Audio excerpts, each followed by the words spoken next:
How are you now? Good now? Not so bad. Yeah, still haven't oiled the seat. Well, I did oil the seat, but it lasts like half a day. And yes, there's bumps in these fields. And no, it's not just the gophers and the moles and the badgers and the foxes and the dinosaurs and the sharks, sharknadoes. No, there's ruts. Yeah, we've learned our lesson because we were in a hurry to get this field sowed the year that the family split the farm up.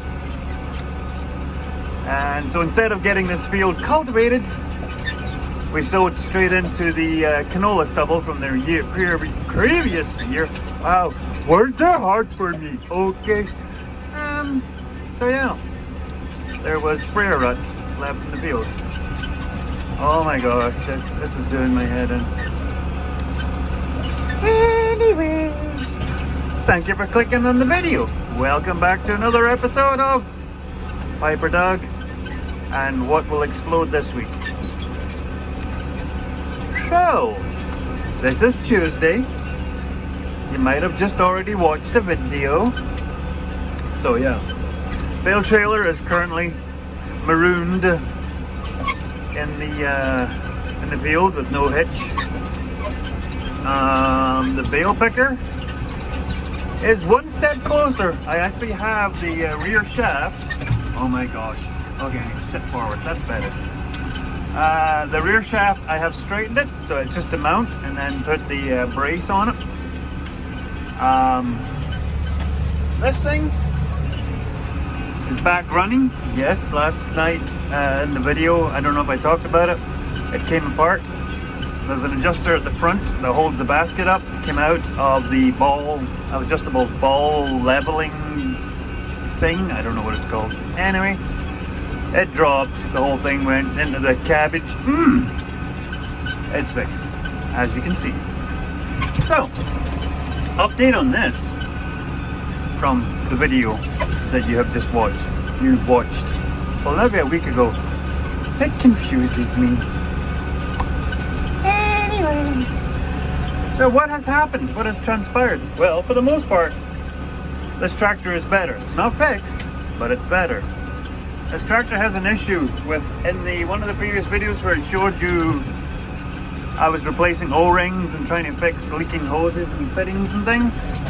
So down there, that is what I think is called the proportioning valve body or something like that in the hydraulics. Now I know that they've been in there and I know they've been doing bad things before I bought this tractor, because in the workbook that came with this tractor, those pages are covered in oil and very badly dog-eared. So somebody has been in there and they've been writing down numbers like for oil pressures and things, so they've been poking around where they don't belong in there. Poking. Don't go poking where you'd best not be putting nothing you don't want cut off. Should have had it cut off to mess something up. Anyway, so what I have the issue with is when you are running the loader, you are clutching and you are using the steering, you can't get to use all three. One of them will kick out or act up. That's why this is actually quite hydraulically noisy, and I think that's to do with the proportioning valve.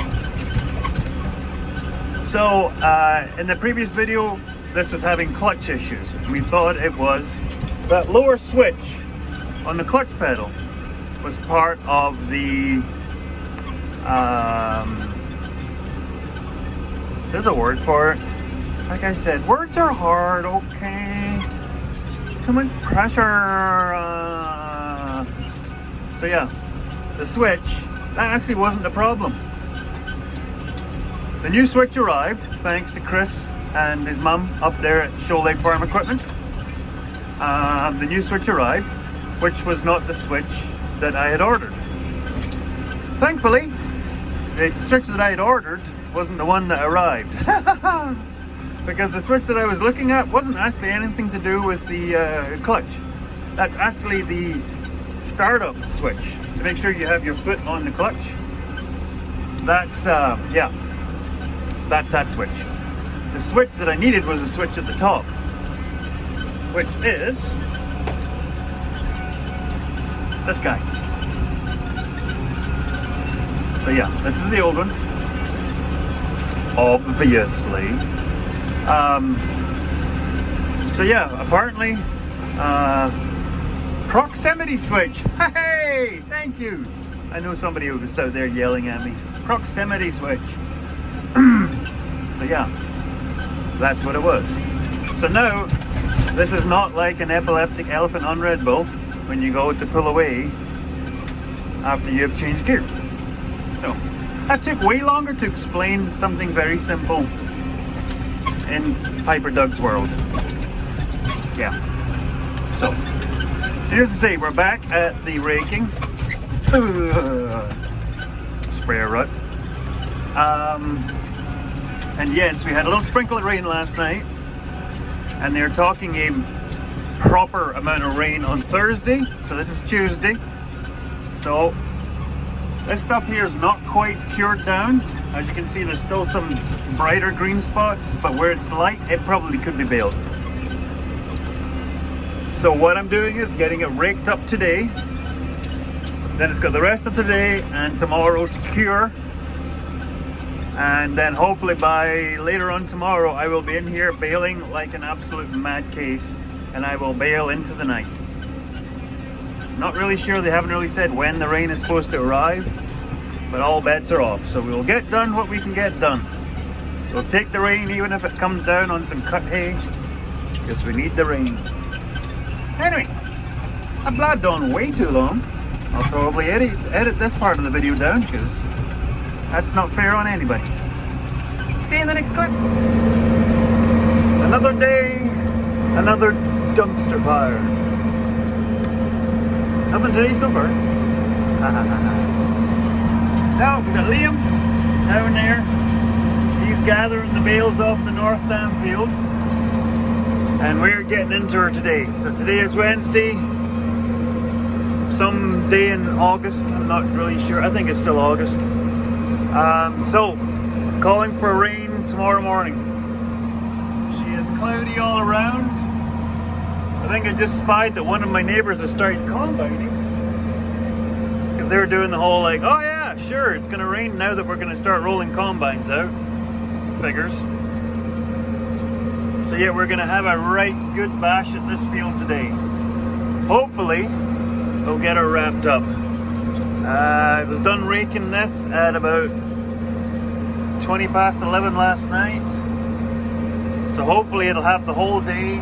The last stuff will have the whole day sitting in the sun with a bit of a breeze on it to finish curing down. All the hilltops are ready.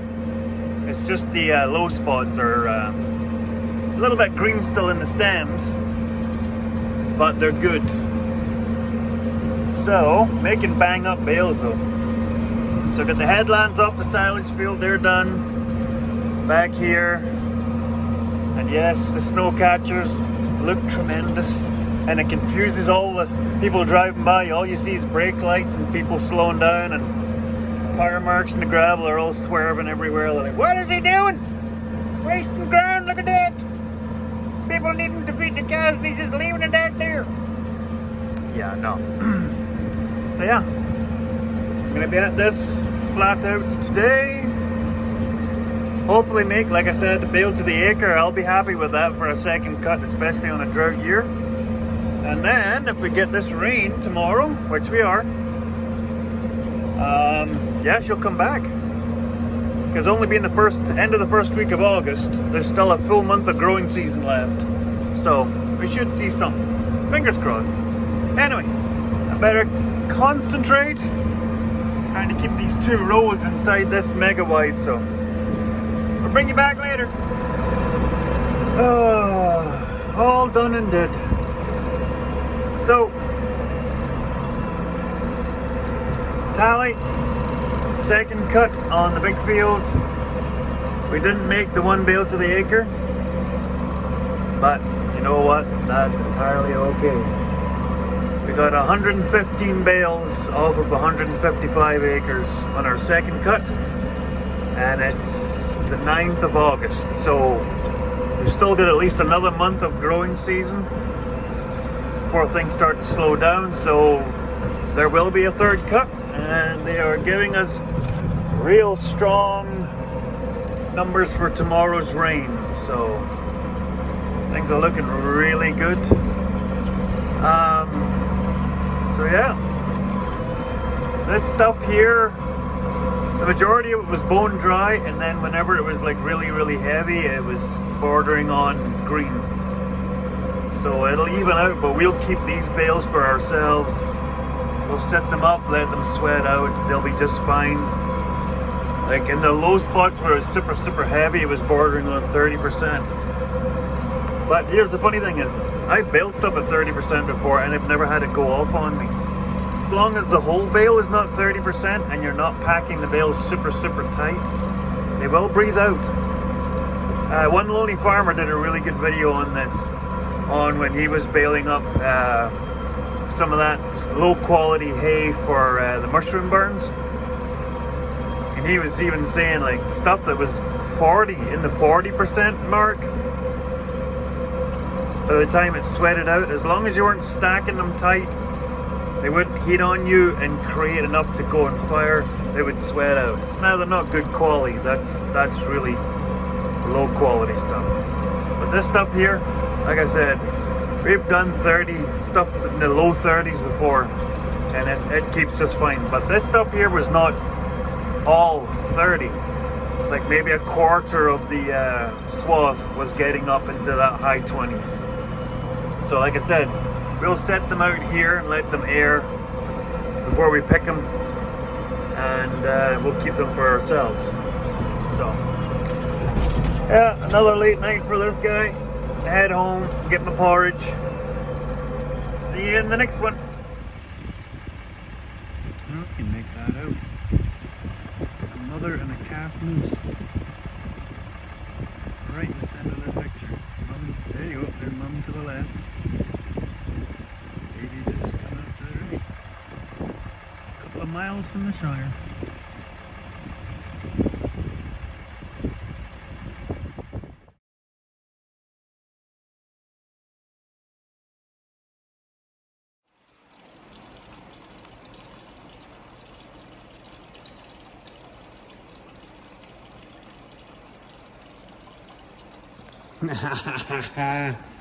How'd you going?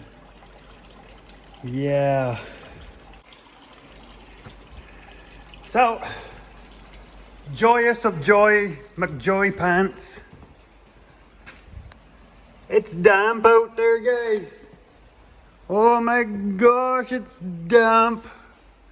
Look at it, it's dull and it's damp. Hallelujah. Yeah.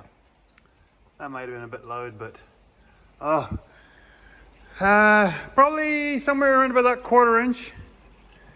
Yeah, you can always tell when it rains. Yeah. Anyway, so we got the baling done last night, as you will have seen in the previous video clip. Yep. So it's been a bit of a slow day here on the Shire. Hyper Doug didn't rush out the door first thing. Dun, dun, dun. What have we been doing? So, trying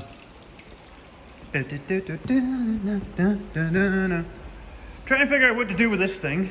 So, kind of making the decision to get a new converter for the trailer. If I can get a tandem, that'd be great. But for now, to get us caught up. So I found a couple of these plates, and some might recognize them. They are the clamp plates from John Deere discs. We have a whole pile of them because we decommissioned one side of the discs. Yeah. That. Can't even keep it. There you go. That's actually from there too. Anyway. So yeah. I figured those will stop the drawbar from doing that torquing thing, which tore it apart last time. For the most part. Like I said, just to get us caught up. There's a big auction coming up. I'm hoping there's going to be a couple of converters in it, because that way we can just change it over and be done with this thing. So, yeah. So that's where that's at. baby. So, started. Oh, you're zoomed in. Why was that? So, yeah. Got to drop the diesel out of that to get it off.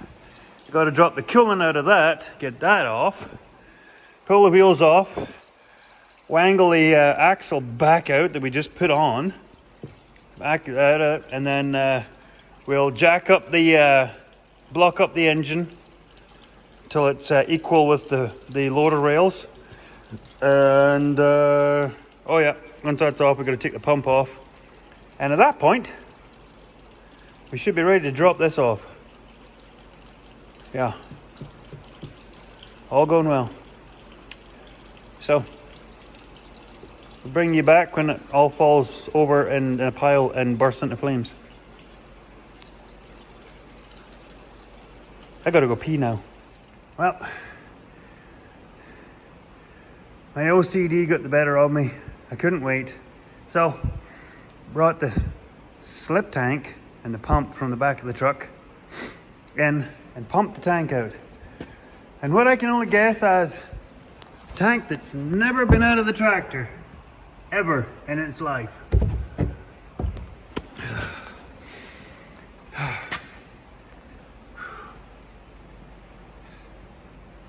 Yeah. There's a few decades of crud in there, by. My, oh my, oh my, oh my. Woo! Boys, oh boys, oh boys, oh boys.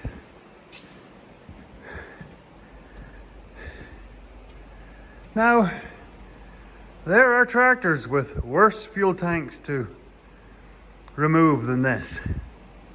I happen to know an orange tractor that would be particularly bad. But then again, we've had to remove almost the entire front end of the tractor to get to this point. So yeah, that's fun. Anyway, moving on.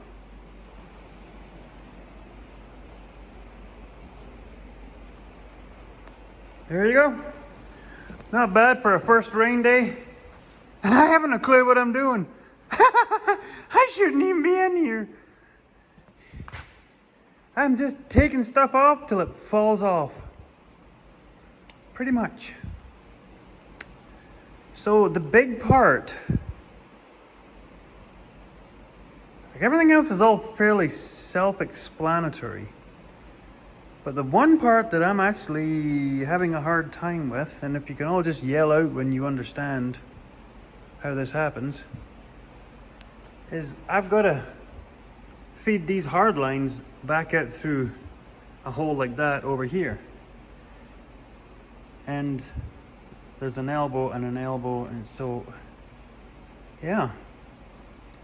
So it looks like I have to remove hard lines that go all the way back there.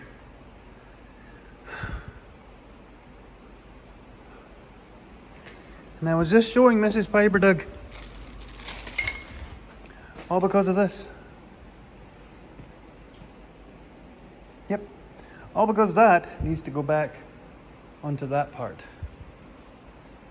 But because that part is everything back to there. Yeah.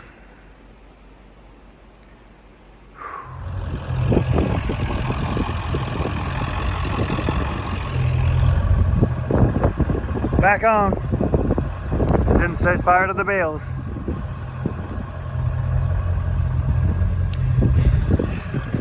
That shows you how that was going. Yeah. Like I said, as long as it gets me to the end of the job, then the plan is to get a proper dolly for this trailer. Because this thing is all kinds of fugly. You can't even unlock it. Whoever did it basically locked it on there. So I had to cut it off. But it's an old grain truck axle. That's it. It's not even a semi-frame. It's an old grain truck. So gets the job done, and it was free. Can't complain with that. Okay, it's on to the next job. Okay, we're in the South Dam field. Damn Southfield. So, it's a beautiful sight. That's the critters into the south farm now. Yeah, they're stretched out way over there. You can see them there. Yeah. So, yeah, it was cut, but we got not a lot. We've got a fairly decent amount of new shoots coming up. Since we got that little rain there. Like about 3/8 of an inch, I think they said we got. According to the radar Mrs. Piper Doug just sent me, there's another chance of a splash. So I've got this part load to load up, and then we're done hauling bales out of these pasture fields. So that's, I think, technically 6 weeks that the main herd was on that 100 acres. So that's not bad considering it's been a drought year. There's still some making their way down. The old timers and the little babies, so it's like the daycare crew. Yeah, they're still making their way down from the paddocks to here. So for this next partly a week, they'll get shut into the ravine and this field. So, you know, there's not a lot of eating, like a week at the most, less than a week I think. Because there's a bit of grass down around the corner and then just along the fence lines. So then we'll push them back up into the ravine and then they'll come into this ravine in here with the trees. So there's a dugout there. So yeah, there's lots of eating in there. So they'll be in there for a week or two and then they'll get into here and there's lots of eating. So this is their big end of summer pasture. Because this field is almost 90 acres and I've cut maybe 10, maybe not even. So yeah, they're happy. Look at them all strung out like that.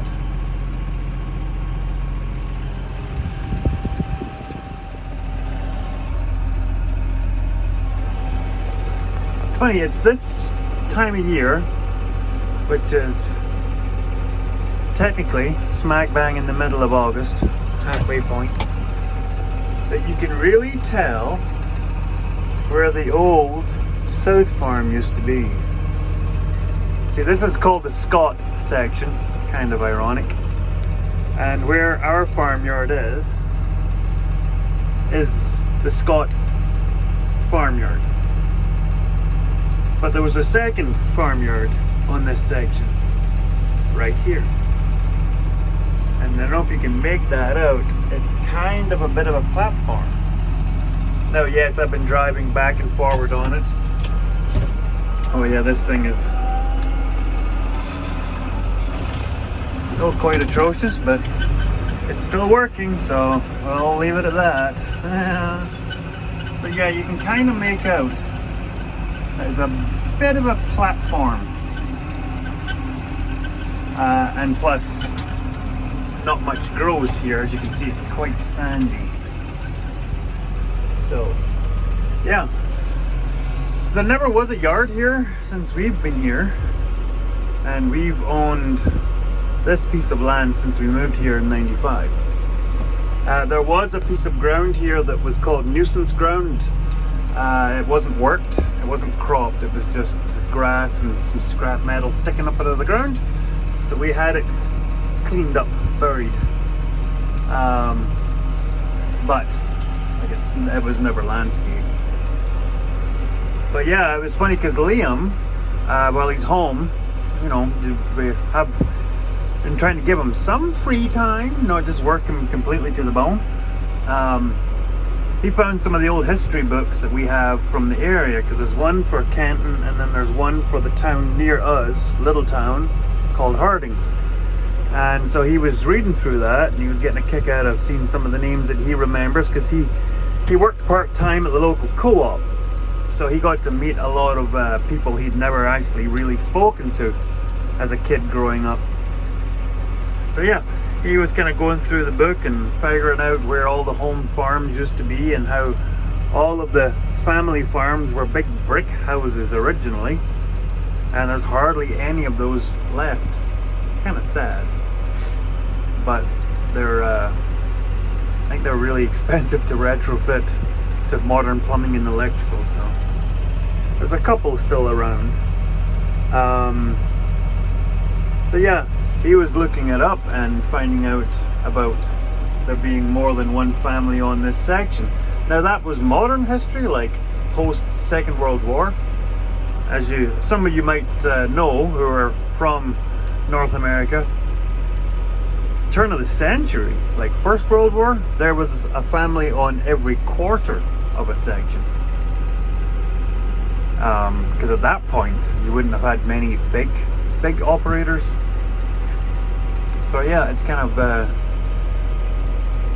interesting, because now you will get mostly one farmyard still on each section, but half the time you won't. Because now, even in this area here, there are sections where they're just wide open, no fence lines, and quite often no bushes.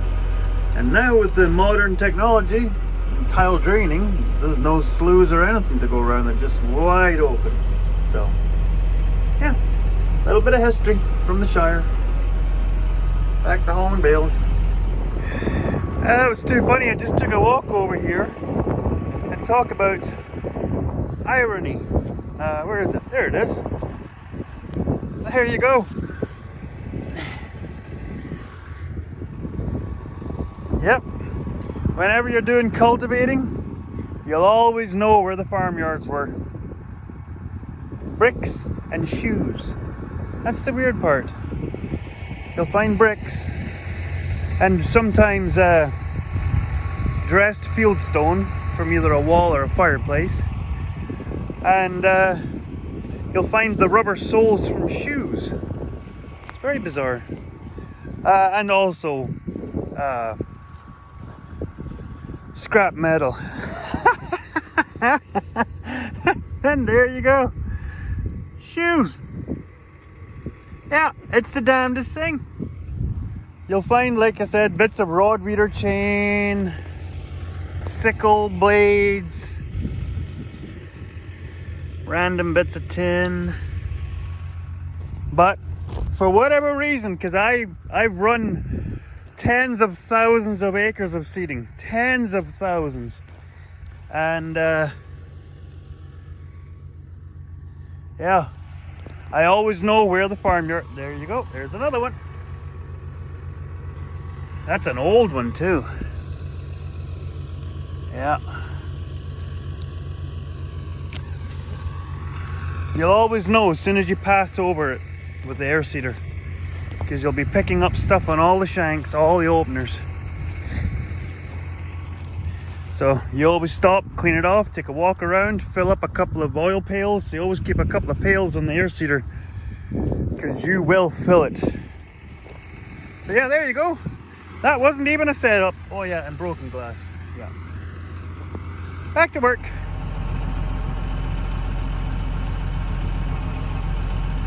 Second last load.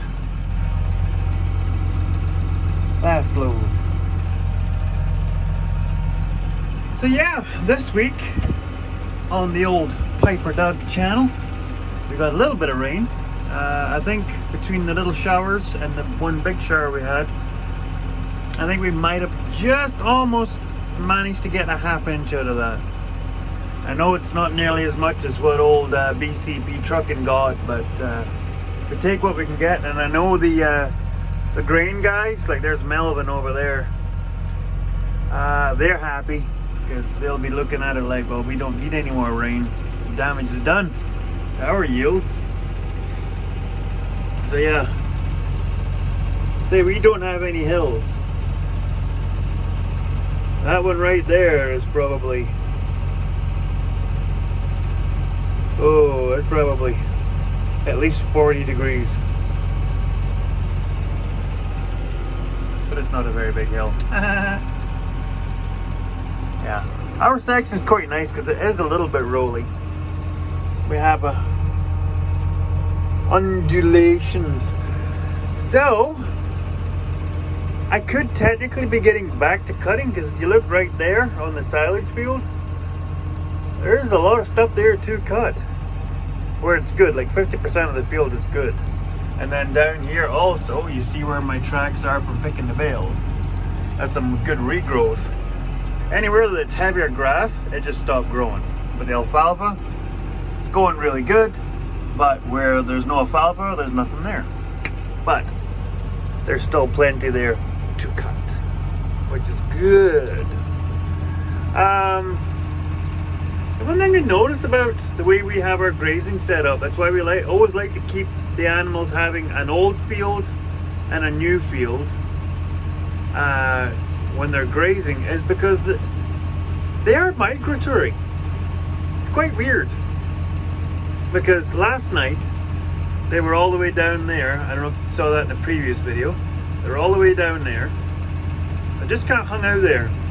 And then today, earlier on, they all packed up and they all went back away up off of the good stuff, up onto the stuff they'd been on for a while, and they hung out away up next to the gravel road. Just kind of laid around, chewed the cud, nibbled on shoots and stuff that were up there. And yeah, got closer to supper time, back south they come. So yeah, they just kind of come down and kind of hang out as a group, and then they'll move off as a group. They'll go further down. Once in a while they'll come back up to the dugout, get some water. It's kind of funny. Liam even noticed that, like, he was asking, had there been trenching done, like any pipes or things buried in the field, because he said there was these lines in the field. He said, no, those are cow paths.